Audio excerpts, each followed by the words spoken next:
When we first entered the bunker, it felt like we were walking through a maze and we were experiencing different slices of history across time and events leading up to when the British surrendered Singapore. This spoke to us like portals, different rooms that brought us across a variety of times and narratives that eventually spoke about the same event. We wanted to bring together a group of artists who work with creative technologies in various ways, where the incorporation of tech is conceptually aligned to their practice and research. The use of technology has transformed how art can be created. Each installation is like an entryway into how artists are approaching their site-specific mission, some of them utilizing computer vision, projection mapping, working with the experience of tension or the intensity of audio frequencies while engaging with post-colonial research.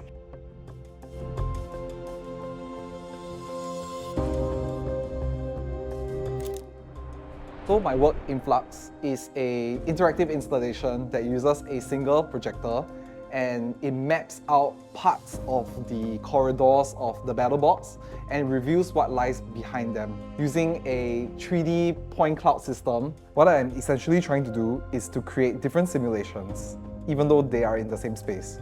Is there a way I can use technology to create portals of different time scales in that very same space?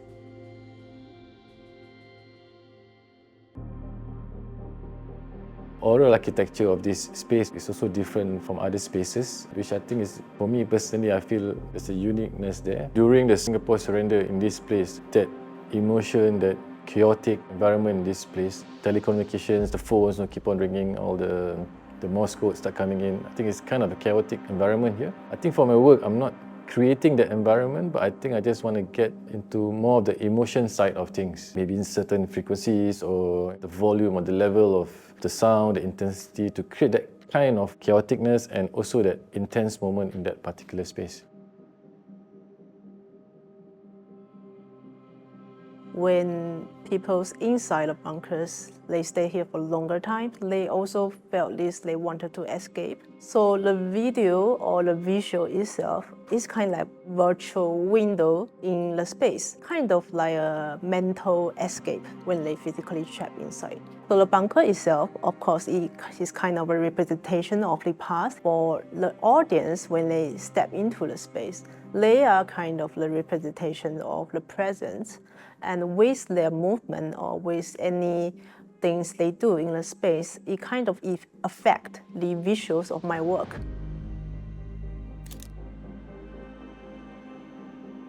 So for the work I'm doing, it's going to be dealing with how the British Military Administration, in short, BMA, the relationship between their return and the amount of opium that actually appeared in Singapore within the 6 months when they took over the administration. There are some simple kinetic works going on because the repetition, this mechanized movement adds to the work.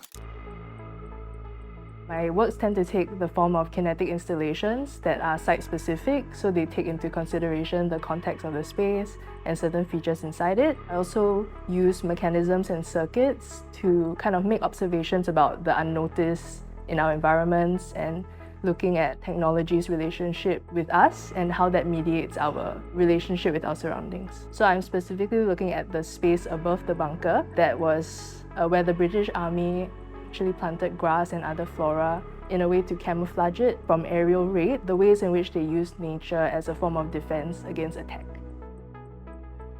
A lot of my art practice centers around exploring how I can create imagery through the limitations of the camera and also exploring relationships between the digital and physical spaces.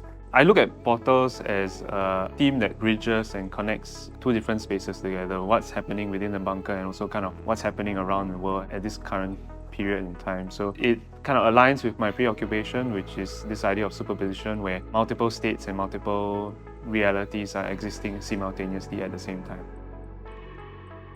I do sensory installation art, which is essentially a mix of using technological sensors, but also sensory engagement. For me, I think with the spatial placement that I have within the bunker at the cat ladder, it's already a portal in itself, because as you walk through the space, the further in and along you go along the corridor, you essentially hear cicadas, you hear orioles, you hear a lot of nature sounds drifting into the bunker. And I think the corridor in itself is already like a portal. So what I'm doing with my work is I'm just trying to kind of amplify the sensation of that. I don't really inform the audience how to react. I think it's about experiencing the whole thing, not just my work, but also the space, the environment, the whole thing coming together. Discover certain elements, in that work that I think like makes them more curious or try to find out more. It's not going to be a very direct, in-your-face piece of work. People will start thinking about the idea of nationhood, borders, and what is this whole concept of self-determination. Can the present affect the past? Can the past affect the future? And that's sort of the things that I want the audience to contemplate about. So yeah, if the audiences decide to like have fun and run around and collide with all these digital artifacts, that's completely fine with me as well. So I'd like them to think about the kind of deep time that is contained by nature and kind of juxtapose it if they can. Nature has come and nature is reclaiming the space. How I've approached the work is from the point of view of how we receive information. Social media is the first to be on site. Social media is the first to see what's happening on the ground. And I think it also shapes the perspective and shapes how people view the event and shapes how people view the war or the conflict. I'm really approaching it from that point of view.